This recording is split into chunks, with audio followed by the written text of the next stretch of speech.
this is a real treat for me. I want to thank NLT for inviting me to do this and be here. This is really the intersection of a sweet spot for me when it comes to golf, parks, community, and landscape preservation. So this is a real treat, and it's been a real treat working with them through this process with the National Park Service. Now, sustainability and golf in these conversations usually talk about things on the maintenance side a lot. There are no superintendents on this panel, and only a washed up old has-been up here. So we're probably not going to be that heavy on that at this coming up. And those are all important, but we agreed like these have been talked about for the past 30 years, like a lot. Down in Brown and water conservation and that sort of thing, all really important stuff, but we've all talked about them for decades. So we're going to look at each one of their unique perspectives and how they come at sustainability. It's going to be a really interesting conversation if our prep work is anything, any indication of what's going to happen. So I'm going to start off. I watched YouTube videos on how to moderate a panel. So this first part is called ping pong, where I go to each one and they come back to me. And then we're going to do popcorn after that. So,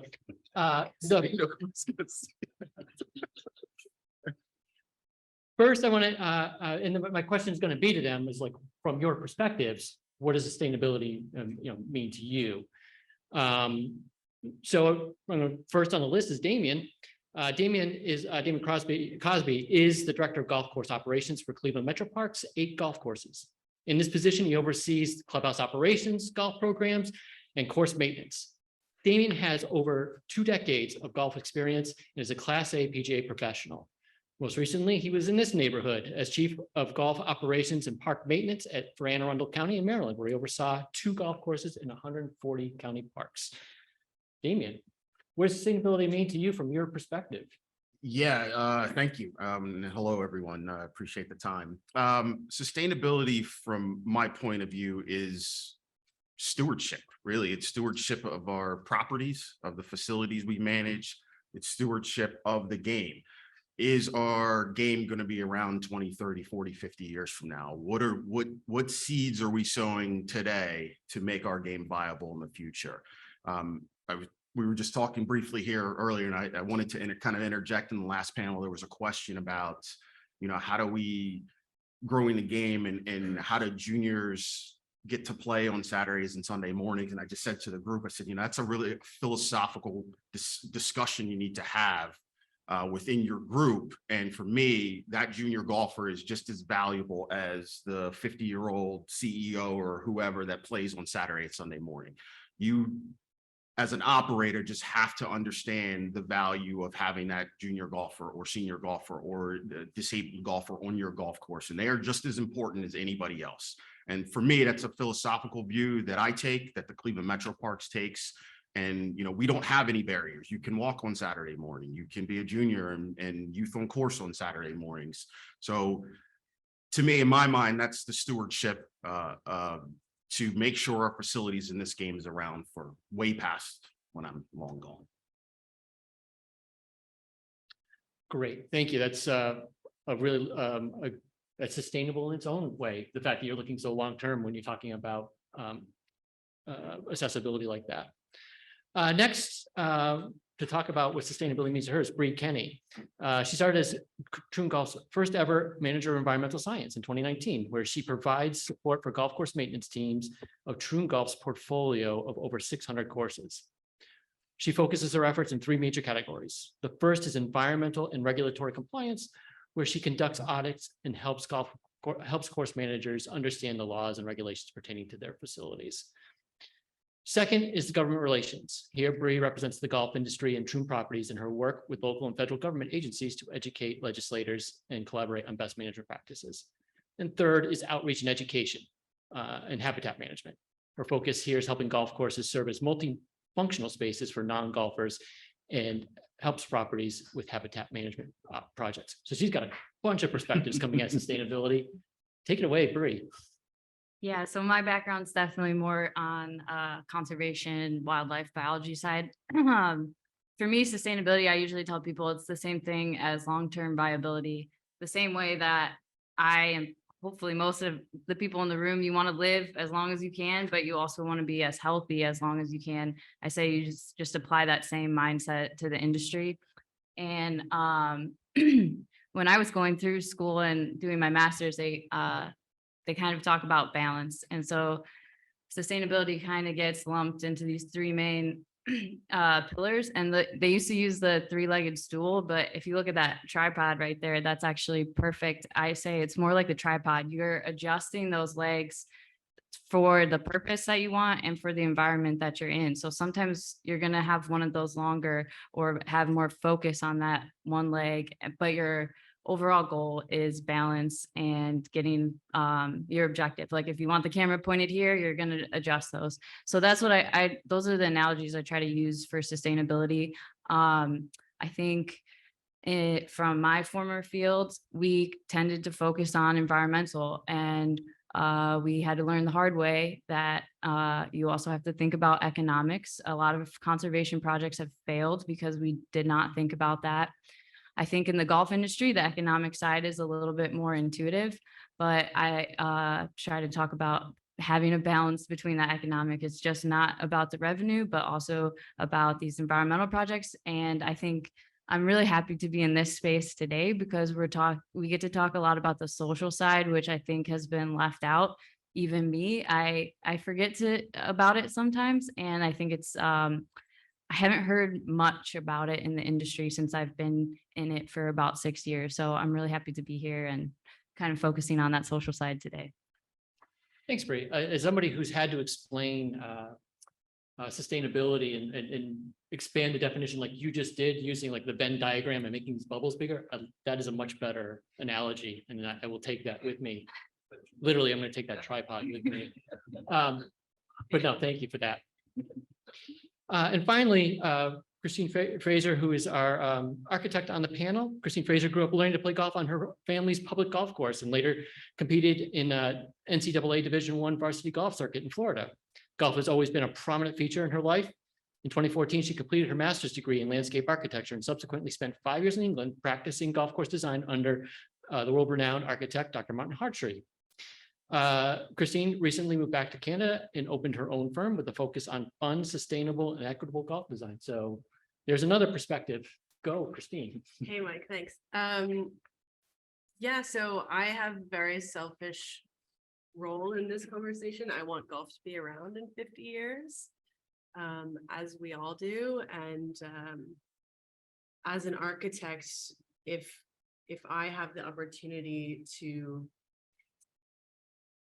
I am in a really good place to reduce the barriers that a lot of people encounter on the golf course. And all that is about is expanding the access. And if Damian has done his job and he's used expansive programming to invite the queer community and the BIPOC community and the adaptive needs community, and Bri's done her job of creating a golf course that is sustainable and considers the land usage and water usage and natural resource usage for the next 50 years.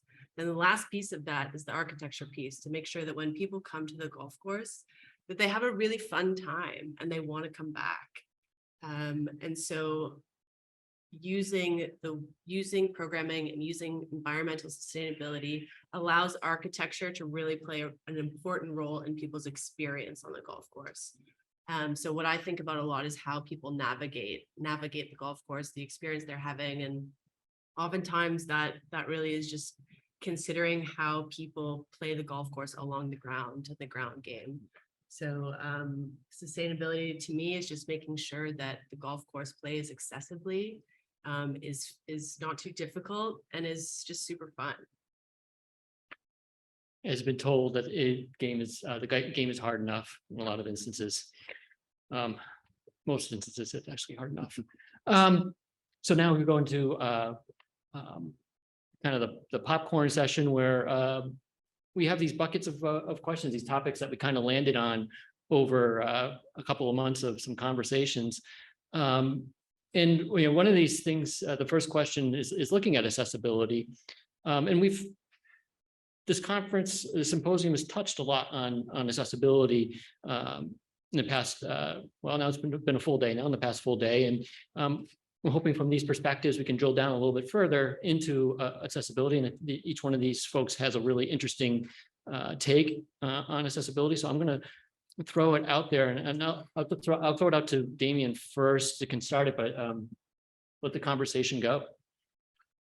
Yeah, I think everybody in this room's heard it multiple times, the term accessibility, and again, breaking down those barriers and giving equal access to anybody, no matter where they live, what their situation, what they look like. You know, we at the Cleveland Metroparks, again, we try to do that with every piece of programming we have. Something I heard about, something I'm going to take away from the previous session was about registration and how, you know, we have summer youth camps and programs and one-day classes, and you know, all of those things get filled up, you know, the second week of January, and those are people that have that disposable income. And you know, that ticked in my head, what about that person that lives paycheck to paycheck? How can we set some things aside so that mom or dad that doesn't have that money in January but may have it in June can still access our program? So that's a little piece that I'm going to take back with me and try to institute that at our facilities.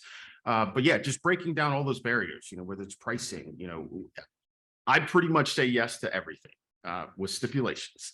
You know, I will try to partner with as many groups as we can to get our programming and access out, because we can't always get to every group. You know, we try. You know, we certainly you know, do spend enough on marketing and putting our name out there, but that doesn't mean we can reach every community. So, you know, working with First Tee Cleveland is located out of one of my properties. Partnering with them, we partner with the Northeast Ohio Golf Association, the PGA of America. We're stronger together. So bringing all these partners together to help get us the Metroparks, or just golf, out into the sphere, so people understand that they can come to our facilities. It's safe, it's welcoming, we want you.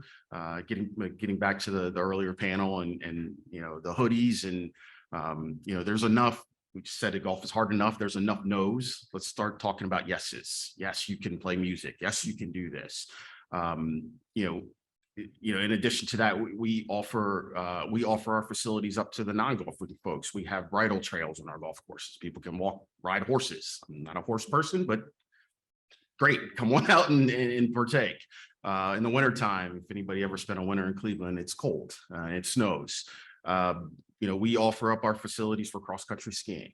You know, so there's other ways, there's other value we give to the community besides that small group of the golfing community that just utilizes our facilities. So, you know, we'll continue to try to break down any barrier we can. You know, ADA, we're certainly looking at, we have an ADA study going on. Currently, we want to make sure all of our golf courses are accessible. We have solar riders at all the facilities that we don't charge for. So anything we can do to, I don't ever want a golfer to have an excuse not to come to a Metroparks facility, whether it be pricing, availability, tee times, you name it. We want to have something for everybody. Thank you. I can go next. So I come from outside golf, and it wasn't until 6 years ago that I stepped foot on my first golf course. So for me, my perspective of golf used to be I hated it and I didn't care. And because I didn't think I was allowed to go there. And I actually didn't even know that there was a golf course about 15 minutes away from me until this year, because I grew up in Cleveland, and I Googled it and I was like, was there a golf course near me? And there was, and we used to pass it on our way to the roller skating rink. But my mom always told us it was like a private park and we weren't allowed to go there. So for me, I'm learning how to play this game now as well. And so I kind of have that perspective of being a new golfer and going to the golf courses and just trying to figure out my way around there. And I think we should remember that there's levels to accessibility. You know, athletes will always say those levels to this game. I kind of feel the same way with access. It's, you know, getting to the general area of the golf courses is one. Then going actually to the golf course. Like I didn't know you could just go into a restaurant and hang out. I had no idea that that was a thing. And then it's, then while you're on there, do you feel comfortable? Because I'm a big introvert, if you can't tell. And I don't like the first time that I tried to golf, I was like, where am I supposed to go? And then there's all these people in the pro shop and I was like, I don't want to go in there. Do I have to? So I think, yeah, remembering those levels, but then there's also this word I've stolen from the Scandinavian Turfgrass Research Foundation. It's multifunctional golf spaces. Can we open up these golf courses to other purposes? I'm a big bird watcher. And so I do some of these, Audubon Society has a Christmas bird count, and a lot of golf courses fall within those survey areas. So I try to open up the golf courses to the bird watchers, and a lot of them are like, oh, we had no idea a golf course would let us on to do this bird count. So it's kind of like side pieces like that. The GCSA, Golf Course Superintendent Association of America, they have the first screen program, so they can teach STEM subjects to school age children. So you can do a math project, you can do science, we can do a wildlife project with them. And it's just using the golf course for STEM education rather than golf. So I'm really big on the I guess non-golfer perspective and bringing that into golf more. And just to carry on with that conversation, golf has its own language. Like there's a language barrier in golf, and golf has these rules that you must follow, but it also has these unwritten rules that you're just meant to know, or the only way that you find out about these rules is if you break them and you've been told that you No, broke them. yeah. Can't do that. Can't do that. yeah, Can't stay in it's- there. Don't walk there. Don't. Yeah, Yeah, addressing rules yeah. in golf is a really interesting way to break down some of these things that stop people or scare people or intimidate people from going to a golf course. And to Bri's point, all those things, she's multi-dimensional facilities, the stuff she just discussed cost us nothing. Yeah. What's the harm in letting somebody come out and count birds or deal with beehives? It doesn't cost us anything. All it does is spread goodwill through the community. So, you know, if the next time you have to go in front of a board or go to a levy vote, that person's going to remember, oh yeah, I count birds there. I want that facility to be there. I want that facility to have their funding so I can continue to use it. You know, the STEM programming or the first green programming, Bri put me onto that, and we were literally having a discussion, and I'm Googling as she's talking. I'm like, oh, I'm totally in. And the next step for me was, let's not limit it to STEM students, because there's a particular group that are STEM students, and that's not necessarily accessible to everybody, excuse me.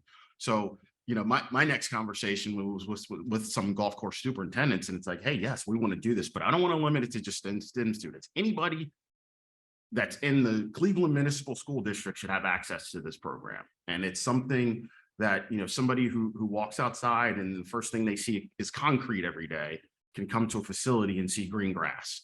And that person could end up being a horticulturalist, could be there's a million other ways you can utilize a golf course other than just teeing it up every day. So if I can help change, if we can help change, you know, the future of somebody by giving them access, that's what we need to do. I know it hit me like a ton of bricks in talking to these people. I took up golf as a teenager. As like a lot of teenagers, you're trying to find your place in the world. And somehow, you know, I was able to find golf, and all the unwritten things that go along with figuring out how to belong to a tribe of sorts. And I figured it out, and golf has had brought me through that. And then it hit me like a ton of bricks. That's the very barrier that not everybody has the ability to go through. So some of the things that I really like about some, you know, golf, and even golf courses, you know, we celebrate some golf courses that don't have signs up, that don't have menus up, you know, you go and ask at the snack shed for whatever you want. You don't know where the pro shop is, that sort of thing. Like that is all a tough barrier to get over. And those of us in the know that have been in golf for 30 years, and I still find golf intimidating in some places, despite a lifetime working in it and being in it, and I should be comfortable in it. Yeah. So you guys, your conversations really just hit me like a ton of bricks when it came to this.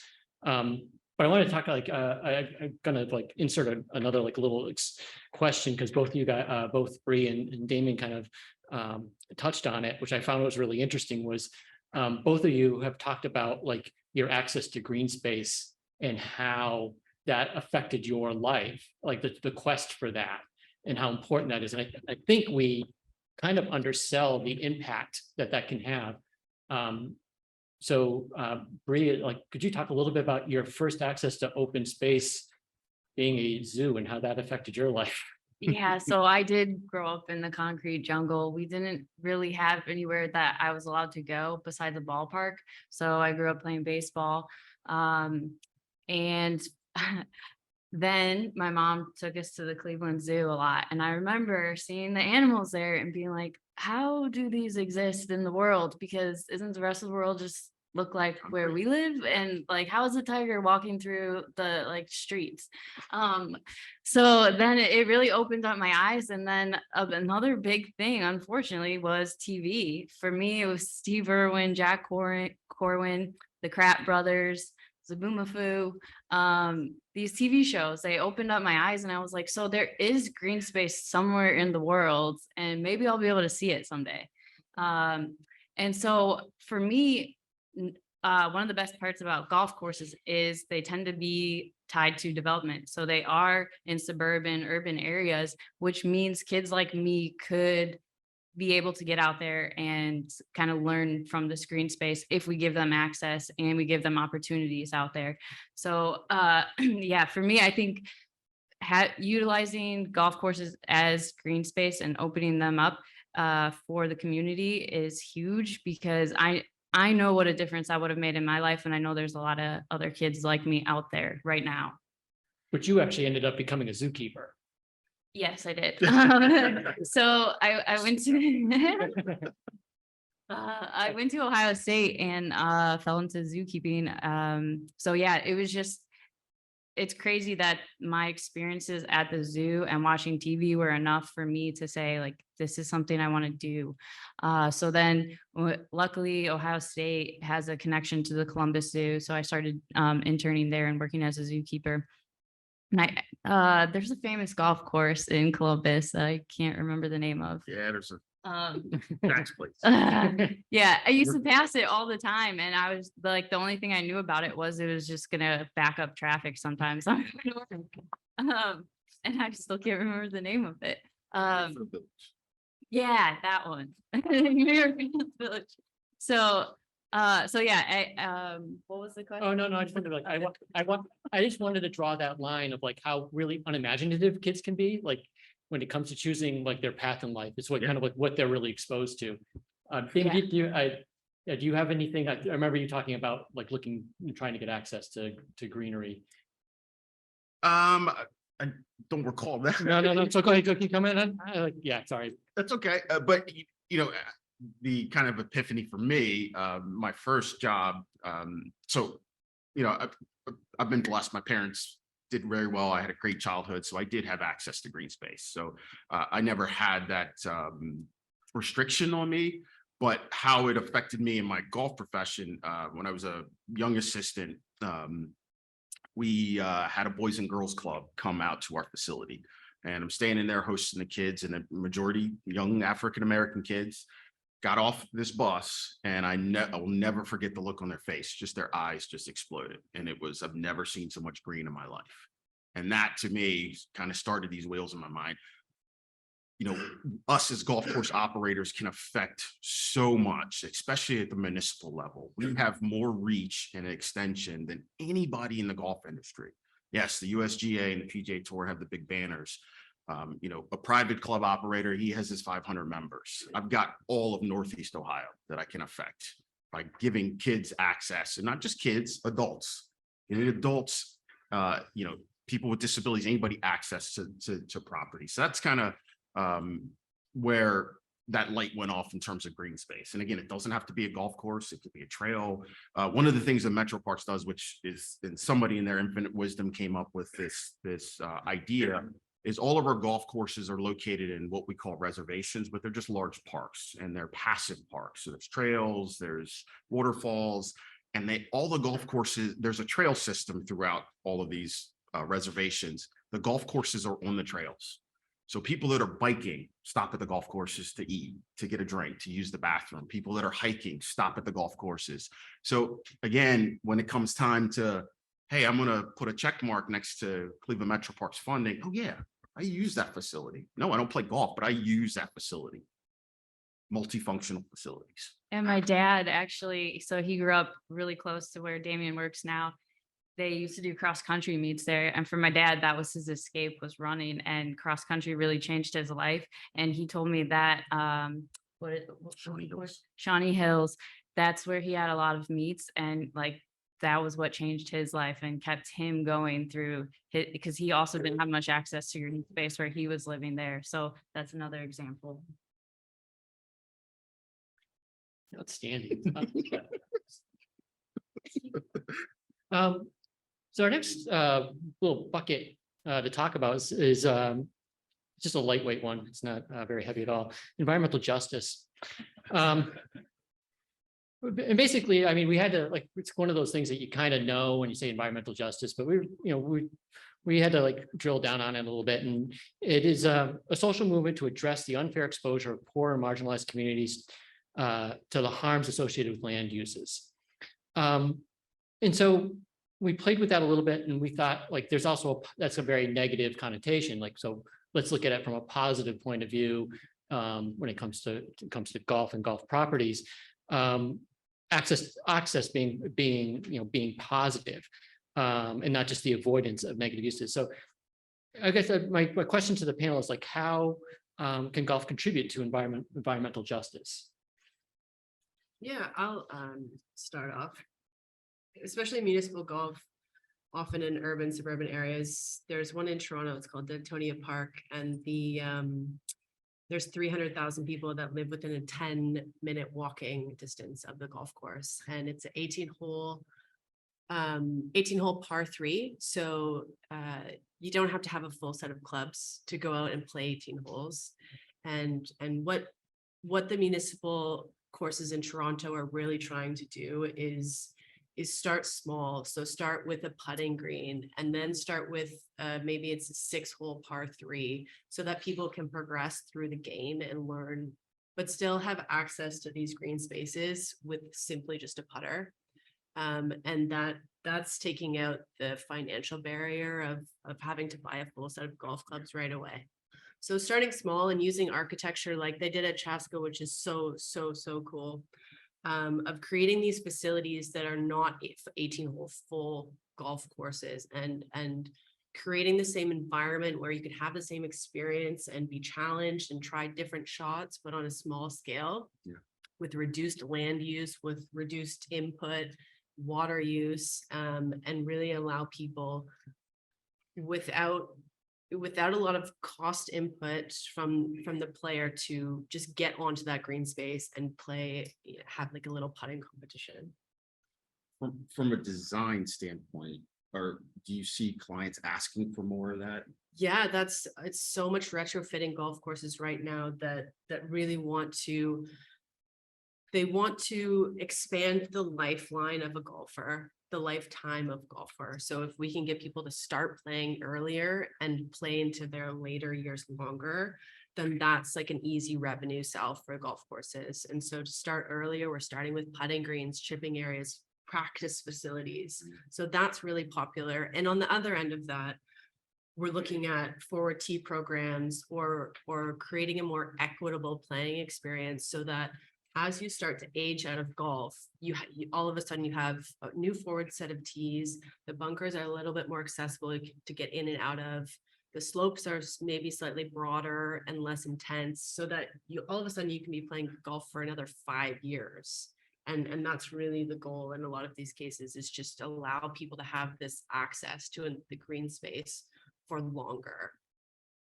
Yeah, it's all really great stuff. And one of the things that attracted me away from Maryland into Cleveland Metroparks is the kind of the broad spectrum of our portfolio. So we have 8 golf courses, 2 which we consider championship golf courses. One is a Stanley Thompson design, one is a Donald Ross design.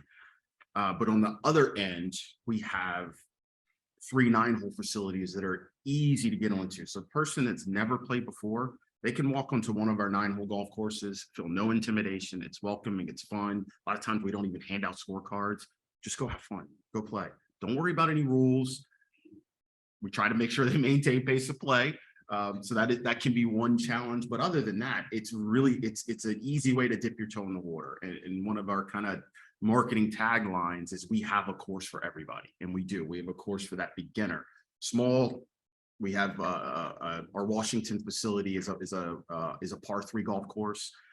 We've got another par 3 on one of our 18-hole golf courses. We have the foot golf. We've got something for everybody. And and I'm lucky. I know not everybody has that ability, but I do with the Metroparks, and we use it. And that's how we promote our game and how we continue to grow the game, is to be able to say, we've got something for you. If you're not a hardcore golfer, we got you.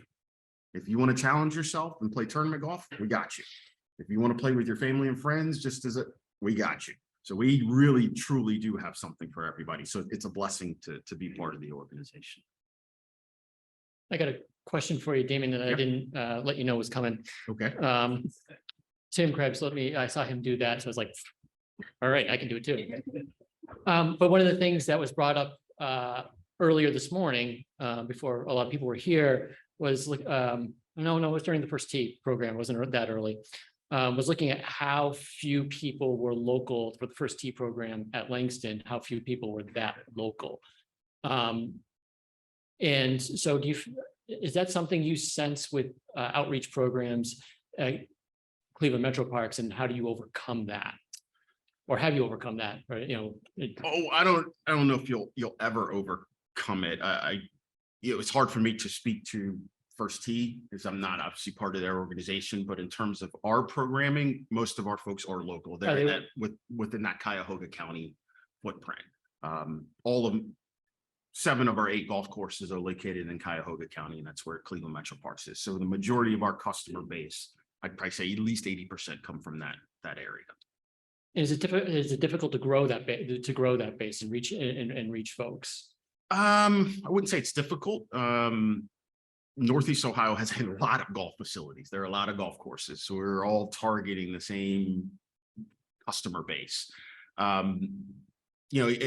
think what we have that differentiates us from other even Metropark groups is, again, that kind of broad spectrum of facilities. It's not just the championship golf, it's the family friendly stuff, and we do all the family friendly programming along with that. Getting back to what I said earlier about partnerships and utilizing the USGA and the PGA and PGA Hope and all the junior leagues, all that, we jump in feet first, head first with all of that stuff. So I think that's really what kind of maybe separates us from some of the other folks. Is, again, it's not just championship level golf, 7,000 yards. It's the par 3s, it's the putting courses, the driving ranges. It's all the family fun programming we have. Our environmental justice all comes back to access again. Yes, access. Christine, when we talk a little bit about access and a little bit about welcoming people, are there design elements, a way to design in a way that does make people get over that intimidation of approaching a pro shop, or knowing where the first tee is, that sort of thing? Yeah, I find it really interesting to just look at a scorecard. It'll tell you a lot about the facility and how they value their consumers. And the scorecard often dictates, where you're supposed to play from and where you're supposed to end up. And there are words on the scorecard that often make a big difference for people's experience. And just a really easy example is, non-binary people can come out and play golf as much as they want, but they can't compete. They can't have a scorecard because they don't fit within these really, really strict guidelines. And so there's a lot about the scorecard that becomes challenging And then even further to that is the yardages. And we spoke about that yesterday, about having a really kind of flexible yardage that considers people who are starting. And if we want to allow juniors out on Saturday morning, we have to have the facilities in place to allow them to keep pace. And that might be a forward tee program, or that might be having every hole play as a par 3 from a certain tee. So the architecture is really important in allowing these programs, these expansive programs to work. It was interesting to note in the past couple of months, I became aware of both the Chicago Marathon and the Boston Marathon actually having a non-binary part of the race. In which at Chicago, it was like 70 people out of the thousands that do that. And I mean, it was a great thing. It was a great thing to do. It was inclusive. It grew the sport. And as far as I can tell, there's no really negative effects from 70 people out of 1,000, thousands and thousands of people. It's like, it was just an easy thing to do to be inclusive with that.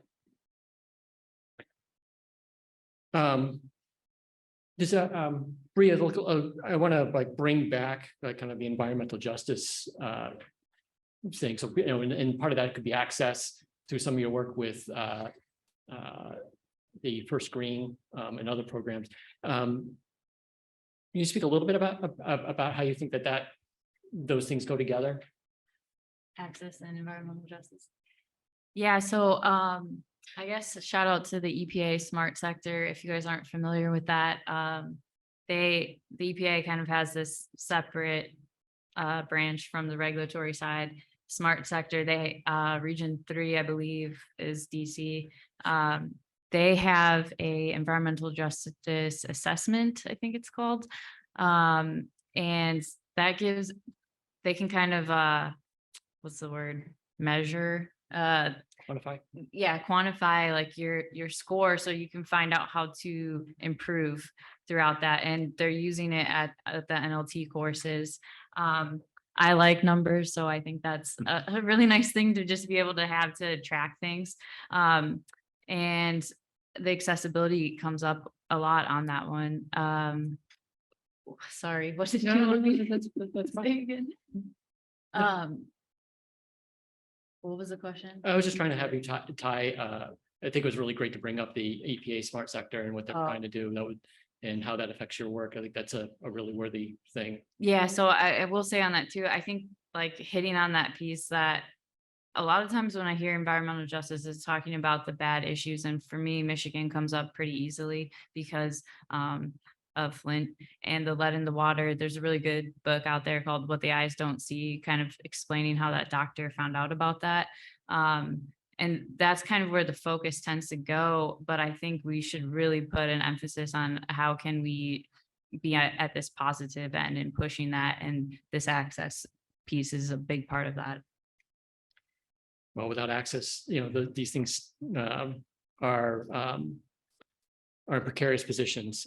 Municipal courses, I was just up early in the spring up in Boston for an Olmsted 200 conference, and the Emerald Necklace Conservancy was talking about how the city of Boston took land from parks, for projects, that sort of thing. And there's always, and we know that we've been dealing with that with municipal golf here as well. So, creating that connection for people to be able to make these places live.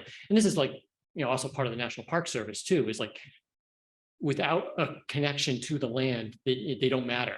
Yeah. You need to have that connection and be able to pull that connection. So the Park Service, they got an easy time of connection when it comes to like, the national parks, but the national historic sites and some of the smaller ones, it's a little bit more trying to still have that connection. Yeah, and to Bri's point, that's getting back to what you said about multifunctional facilities and being able to offer something to the community besides golf, and that helps with that connectivity. Yes, so like I said, whatever it is, safe spaces for kids after school and free Wi-Fi, whatever it is, to be able to have the community feel like, yes, this is part of our community. Yeah, I don't play golf, but I still value this piece of property. Super important. Well, I'm with that. It's like I told you guys, I love a good segue. I'll skip to the fourth question, but I'll make sure I'm gonna get to the third question, but golf course is a community asset. You know, that is something that is definitely not known. I would think my office is and I live in Philadelphia, where they're doing Cobb's Creek right now. And there's definitely some been backlash against the renovation of that golf course. Part of that's community outreach and how how that has lacked, which is a hard thing to do anyways, that people would say it would lack even if you tried. But also this perception about who's going to be using that facility, what kind of people are going to be using that facility. So how do we make make municipal golf a community asset? And maybe we're already doing that, but two, there's the outreach to let it be known that municipal golf is a community asset. From my perspective, I've mentioned several ways that we do it, and for a long time, golf has played defense when it comes to community assets. And a lot of times we should go on the offensive. Look what we do for the community. Look what we offer. Back to the programming and outreach and multi-use facilities.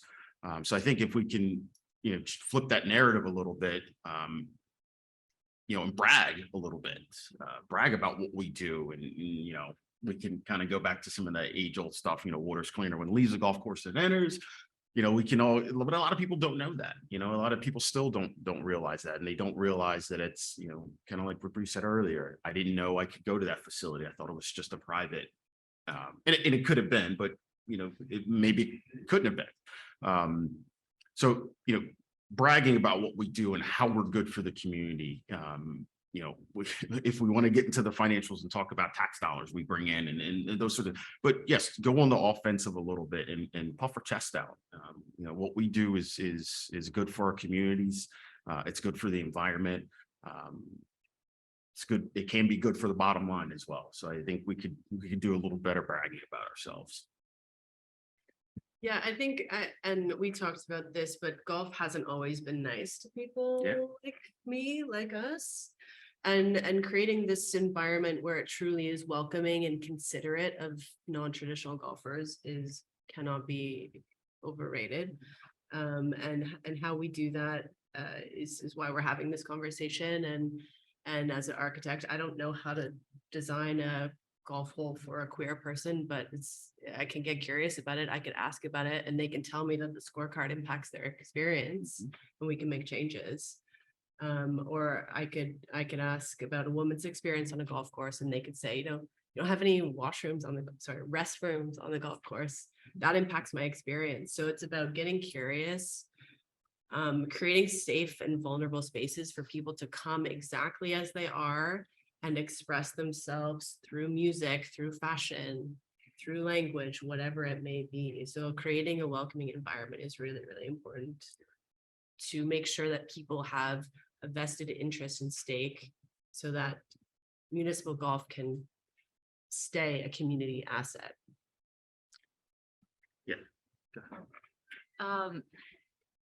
So I agree. I think golf hasn't done the best job of putting the message out there of what it's doing, because I had to go searching for it. And I just got lucky enough that I was working on a golf course, which sparked me asking all these questions and then reading research papers, just because I happen to think that's fun. But like a lot of people out there aren't going to put in that effort to learn. So I think golf does, and I work with superintendents a lot, so I try to get them to be more vocal about it and put themselves out there more. But yeah, I think kind of the reason I'm in the industry now is I kind of want to get the narrative to where golf is, because I think a lot of the public that doesn't golf kind of thinks you're evil and doesn't like you, to put it nicely. And so I would like to get that narrative to say like, no, they're not just dumping chemicals and just like turning on the, what do they call it? Turning on the spigot and just letting all the water go. So I would like to get it to say this is reality, but this is also where we can get better. And I think opening it up for the communities would be better. I'm curious, does anybody in here not consider themselves a golfer?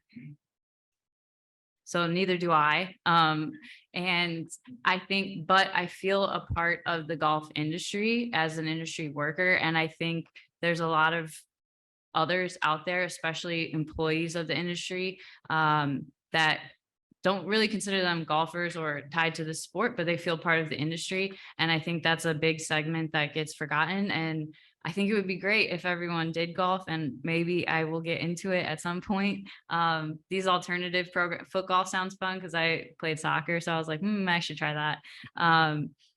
But I think if we open it up as a community asset, so people that don't feel like they're golfers, but feel like they're tied to these spaces, I think that would be very helpful moving forward. And that's sustainability. Yeah, Tim mentioned earlier in the segment about the operators and kind of setting that standard of welcoming anybody and kind of getting rid of that old traditional way of thinking what a golfer's supposed to look like and how they're supposed to act on the golf course. And, there's certainly a balancing act. You don't want craziness at your facility, but allowing people to express themselves, whether it's wearing the hoodie. I've been on the first tee and seen some stuff that I wouldn't necessarily wear on the golf course, but that person is comfortable with that. I'm happy you're here. Thank you for being here. And that's the kind of the mindset we need to work with our staffs and with our teams. Yeah, the way things looked and the way golf looked 20 years ago doesn't look like that now. It's not going to look like that 20 years from now. And we need to be comfortable and understanding that people's views and philosophies and the way they look and the way they dress are all going to change. And that's okay. And it's okay. The same people that somebody mentioned earlier, the same people played, persimmon woods and steel shafts 30 years ago, and now they're playing titanium and graphite. So things evolve and it's okay. It's just going to make our golf game better. Except for one or two guys in the audience. You Still missed that still yesterday. playing. There's a place. Sorry. I'd like to add one more thing. I'm trying to not let myself go too far down the environmental rabbit hole. Go. because- Yeah. But this is another aspect. If the public can understand the services that golf courses are playing in the landscape. So for instance, I'm based in Phoenix, Arizona. So the water is a pretty big topic right now. The golf course is only used 2 to 3% of what's that we actually keep track of in the state, but a lot of people think we're using 30 to 50% of the water. At the same time, we have these studies coming out where the golf courses are a cooler spot, so you're using less energy, less AC around those areas. We work on releasing burrowing owls on our golf courses out there because of the development going on. A lot of the burrowing owls have lost their habitat. The golf courses end up being one of the last places where they can survive. And I used to volunteer for that raptor center. So I love being able to bring in the people that I worked with for so long to the golf courses. So I think a big part of this is helping people understand those ecosystem services to the wildlife, to the people as well. You don't even have to come to the space if you recognize that having this green space within this urban environment is helpful. Great. And I missed you set up a good segue, but then the conversation was so good that I had to kind of drift away from it, but I'll go back. So one of the things I think was we might be missing a little bit of, and it's just the nature of the conversation. The nature of the conversation has gone towards youth. I liked the point being made this morning of adult recruitment into the program. But the other one I'm starting to see is the idea of employees, like the people who work golf now. That is actually a very diverse group and could be more diverse. How do we talk about player retention and player development? Should we be talking about worker retention and worker development at the same time? Yes. I can take this one too. So the only reason that I'm here is because I took a waitressing position at Troon Country Club in Scottsdale 6 years ago to help get through my master's. at that time I was zookeeping in Phoenix and waitressing, and it just took a toll on me. Unfortunately, I'm not one of those people who can go too long on 4 hours of sleep. And I realized that the hard way. So I saw this opening for waitressing at Troon Country Club, and I was like, oh, golf clubs are rich. I'll probably make more in tips there, huh? And then when I went in for the interview, they offered a scholarship to the employees, and that's what sold me. I realized I could get that scholarship. I could pay off the rest of my school and then start paying back undergrad loans at the same time. So I took the job, and I was like, my mindset was just get in and get out. And then then we took a tour of the golf course, and that was the first time I'd ever seen one. And I was like, oh my goodness, these are so different than I thought they were. And that one has a ton of desert habitat. And I started talking to the superintendent, and then eventually I started working on golf course maintenance as well. So I was a greenskeeper and a waitress for a while. And so I was that frontline employee at multiple, and I started kind of snowbirding. I'd go up to clubs in the north for the summer and come back to Phoenix in the winter. So I got to experience about 5 different clubs in the span of 3 years. In both of those positions. And I can tell you that we really do need to improve our treatment of the employees and our employee retention and development. I feel like they get left out a lot. And how do I want to say this? It's almost as if they don't get treated as people sometimes, especially I can tell you from being in the clubhouse and being on maintenance, there's a big disconnect for maintenance, especially if you guys are a GM or tied to any club, please go visit the maintenance facility and see the conditions that they're working in, and go talk to those people. Because especially at one club in particular, I was a waitress and would have a great time with the members while I'm serving them. And then when I threw my hat on, my coat, my khaki pants, I was out mowing the greens, I waved to them and they didn't acknowledge me, and they didn't want to say hi. And so that's the disconnect there, just from a basic human being standpoint. Like, they didn't want to talk to the maintenance workers. And sometimes they get forgotten just for employee food, things like that. I think another big thing is holding true to our promises. Some of the clubs I've seen, they promise golfing privileges, but then when the employees go to book those tee times, they're not allowed. And so that's another access piece, is why are we saying that we're going to let you, but then every time you try to go book, you're not allowed. And we're struggling to keep labor in this industry right now. And I kind of get it on some level, because when you go in there and you're not offered water in the middle of summer, you're just offered a tub of lettuce and ranch for your employee meal, you don't feel respected. You don't feel like anybody cares. And I think being an employee, and like I said, I feel a part of this industry, but I'm not a golfer. I'm an employee of the industry. I think that that's a big group that could be advocates for us, that are probably going home right now and actually saying, like, I don't really like this place. I don't really like this industry.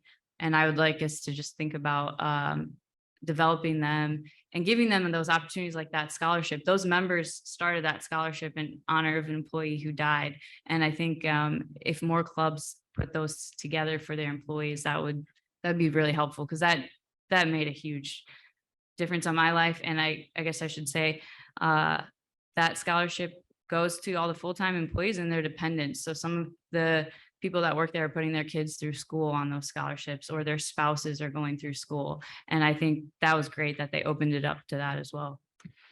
Nice. So probably a lot of wrangling. You could carry that. That also speaks to retention, because you hung on long enough for the scholarship. Very devious of you. But then once you had it, you realize, like, we ended up with a good person in the industry, which is exactly what we should have been doing, is trying to find a way to hang on to and develop you. Yeah, and to be honest, it was probably that scholarship that kept me. I feel like if I didn't have that opportunity to grow, I wouldn't have had that time to start asking those questions on the golf course and then decide that I want to work in this industry. Yeah, I mean, it's a pretty lonely business as a female golf course architect. So I think the way that I really like to go about it is just to, when I'm golfing with women, ask them questions, or girls, ask them questions about what they liked about that hole or why they didn't like that hole, and start to have them think about the architecture of the golf course and how it impacts their experience. So really just asking questions of women and girls and trying to get them to understand that the architecture makes a difference in their experience is the way that I go about trying to get women more involved in the design aspect of it. Because I think more women would probably be a good thing. Here, here. Agreed. Well, I mean, you oversee a lot of people, so. Yeah. Yeah, I agree with everything that's been said previous, from my perspective, trying to field staff has been challenging and keep them. So you certainly want to invest in your people, in your team that you have, with how the workforce has gone, we've needed to change the way we kind of think about things a little bit, especially on the turf side.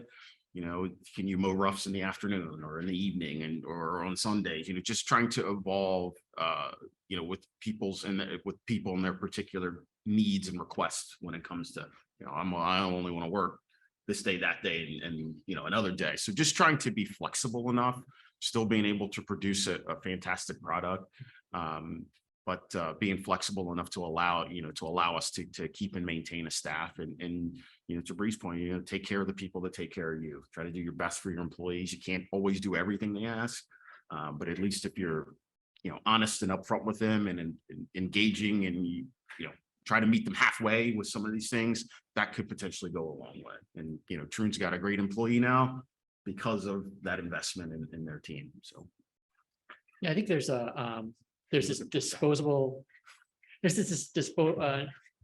this thought that anybody can do some of the labor on a golf course, Yeah. whether it's actually, I think maintenance might get the brunt of that, but and that's a lack of face time, but it's also kind of a lack of knowledge of, like, you can't just send anybody out on a tractor. Nope. You can't just send anybody out with a weed eater. That's even more dangerous. Yeah.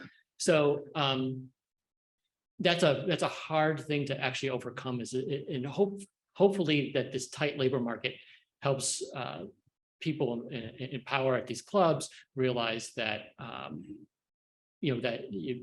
we do have to do something to retain employees.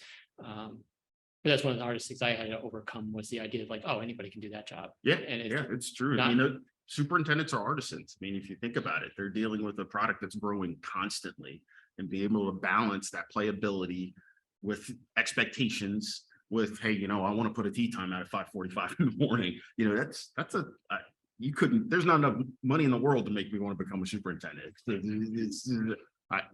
I'm good at folding sweaters. That's my expertise. But I truly believe that. I mean, they have a extremely difficult job, and it's people just a lot of times don't understand and don't appreciate it. It's just just don't agree. Just go out there and cut. It's not that simple.